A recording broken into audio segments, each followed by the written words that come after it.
Hey everybody, so good evening. I was just kind of wanting to do a quick little devotion on something that I've just kind of really been struck with here the last couple of days. I've been doing a lot of study on trying to figure out what the church is gonna be looking like when we get through this little situation we're in as a country. And it does not surprise me that as of this last weekend that the president has asked us, or he extended the time frame of this seclusion where we're going another 2 more weeks. We're going till the 30th of April. And you know, I know he was optimistic. He had just hoped that we were going to be able to open up the country by Easter.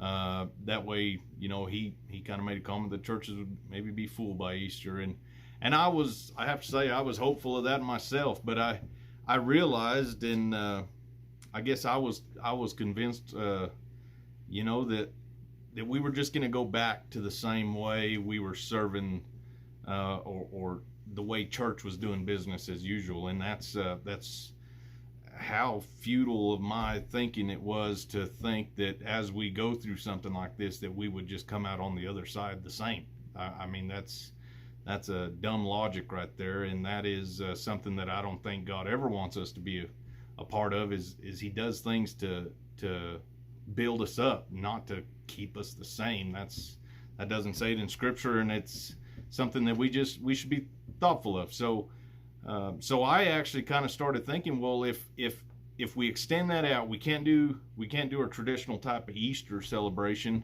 and so it almost kind of excited me when I started looking into this and figuring out, well, if we can't do the traditional type Easter, what are we going to do? Well, if you start really thinking about the Israelites and how the Jewish people and how we're grafted in as Gentiles, what does God's calendar what's going on in this time?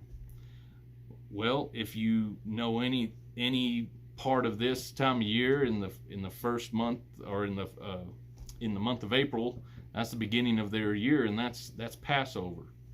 And so Passover is a significant time, and it's an important time, because God even says this is a lasting ordinance for generations to follow, and you are to tell the next generation what this is about, is how I delivered you out of Egypt.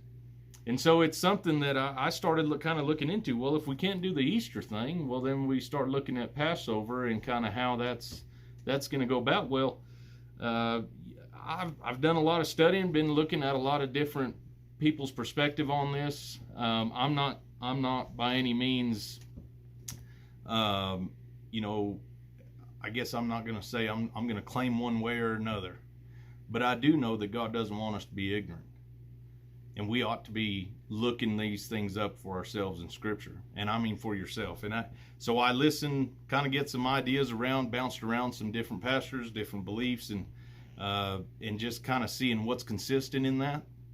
And then I start looking up in Scriptures for myself, and it is astonishing to me how God has just kind of been showing me in His Word just the importance of Passover again, and just hitting on topics that I never thought were really, I guess I just didn't pay attention to them before.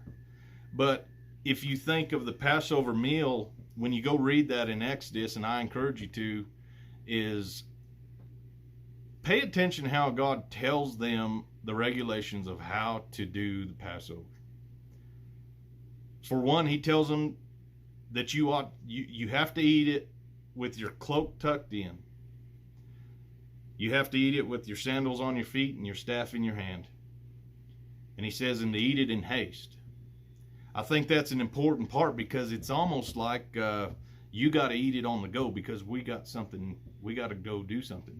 It's kind of like you almost pack your biscuit in your pocket because you're going to need it later. And so that's kind of like, that's a warning, or that's an indication that there's something coming about. There's something coming on that you need to be ready for. And so I got to looking in, and if you go read through go into Chronicles, and you can read in 2 Chronicles 35 and 36, and you can see how King Josiah, how he celebrated the Passover. And it says in there that no one had celebrated the Passover like that before, and it's never been like that since. And he celebrated in a big way. And immediately following, there was 4 kings that come after him that all did evil in the eyes of the Lord. And then it eventually led into the fall of Jerusalem to Nebuchadnezzar. I don't think this is something to be thought of lightly. If we think about it, going back to the Exodus part where God tells Moses how to serve the Passover, as he says, you are to stay in your houses. Stay inside. Do not come out. Put the blood over the door frame, and the angel will pass through, pass by, pass over you. And so we need to be thinking about this this will be a first, I believe, for us, that we can't serve Easter or the resurrection. We can't celebrate this time of year in the church. You're going to have to do it in your own home.